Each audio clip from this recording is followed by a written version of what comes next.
Hello, hi, welcome to Suji home style. ఎలా ఉన్నారు అందరూ? బాగున్నారా?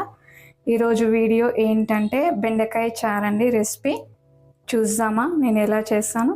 వాటికి కావాల్సిన ఇంగ్రీడియంట్స్ వచ్చేసి బెండకాయలండి. చూడండి, ఇలా పెద్ద పీసెస్గా కట్ చేసుకోవాలి. మనం చేసే చారు కదా, అందుకే ఇలా పెద్దగా కట్ చేసుకోవాలి పీసెస్. వాటికి కావాల్సిన పచ్చిమిర్చి అండి, ఇలా చూడండి చిన్నవిగా కాకుండా ఇవి కూడా ఇలా పెద్దవిగా కట్ చేయాలండి. పచ్చిమిర్చి, ఆనియన్స్, కొత్తిమీర, కరివేపాకు.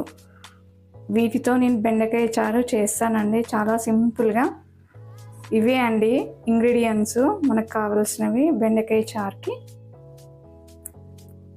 చూద్దామా ఎలా చేస్తాను. స్టవ్ ఆన్ చేసుకొని పాన్ పెట్టుకోవాలండి. ఎవరైతే ఫస్ట్ టైం నా ఛానల్ చూస్తున్నారో లైక్ చేయండి, షేర్ చేయండి, సబ్స్క్రైబ్ చేసుకోండి. మీ యొక్క సపోర్ట్ నాకు చాలా అవసరం అండి. Don't forget. బెండకాయ చారు కదండి, మనకు ఆయిల్ ఎక్కువ అవసరం ఉండదండి.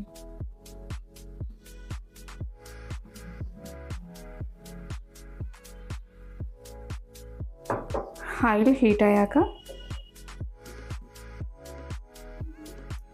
ఆయిల్ హీట్ అయిందండి. ఇప్పుడు మనం జీలకర్ర వేసాం.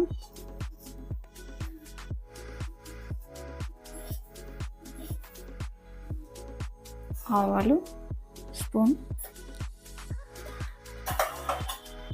చాలా బాగుంటుందండి ఈ రెసిపీ. సింపుల్గా చేసుకోవచ్చండి ఈ రెసిపీ అయితే. నేను ఎలాంటి ఇన్స్టంట్ పౌడర్ యూజ్ చేయను, చాలా సింపుల్గా చేస్తాను. నెక్స్ట్ పచ్చిమిర్చి వేసేసాం.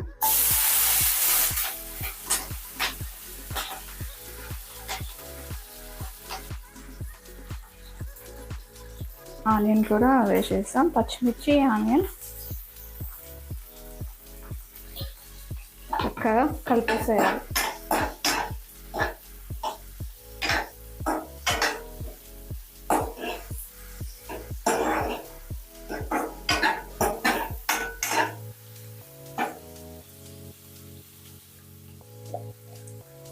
అల్లం వెల్లుల్లి పేస్ట్ కూడా వేసాం.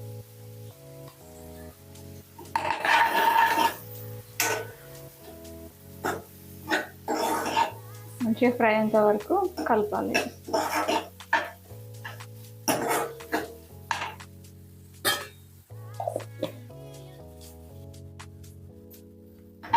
చూడండి, పచ్చిమిర్చి, ఆనియన్ ఫ్రై అయిపోయింది.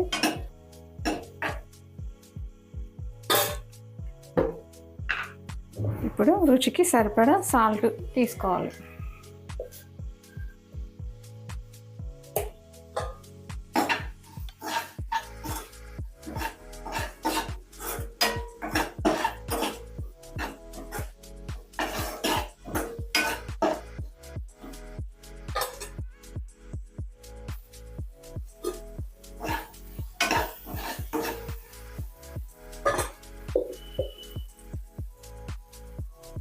పసుపు అండి, 1/2 స్పూన్ పసుపు తీసుకోవాలి.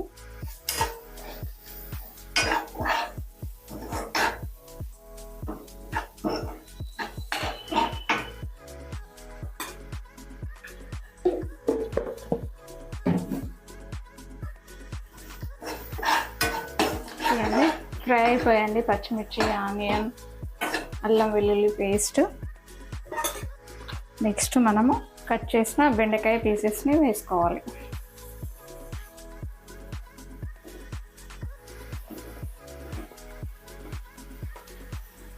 చాలా సింపుల్ అండి చేసుకోవడం బెండకాయ చారు.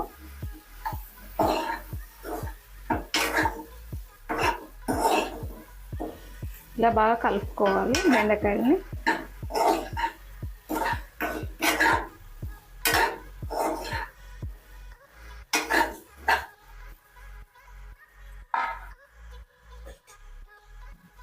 ఇక్కడ చూడండి, చింతపండు రసం. ఇది మనం ఒక 10 మినిట్స్ నానబెట్టాలి చింతపండుని.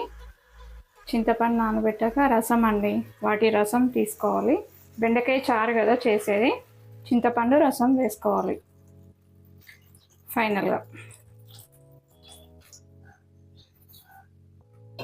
వేసుకొని బాగా కలుపుకోవాలి.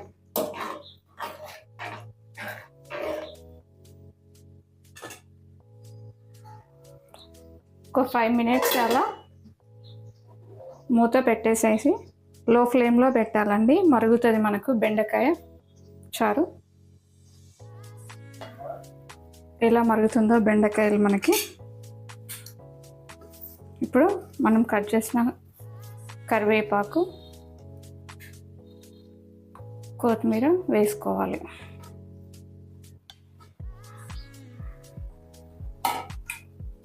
ఇలా మరుగుతున్నప్పుడే కొత్తిమీర కరివేపాకు వేసుకోవాలండి. చాలా బాగుంటుంది స్మెల్.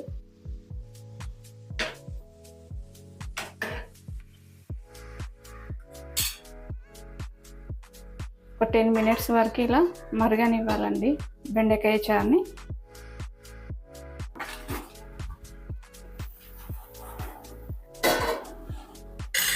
చూసారా బెండకాయ చారు ఎంత బాగా మరిగిందో. చారు ఎంత మరిగిస్తే అంత టేస్టీగా ఉంటుందండి ఇది. చూసారు కదా ఎంత సింపుల్గా బెండకాయ చారు చేశాను.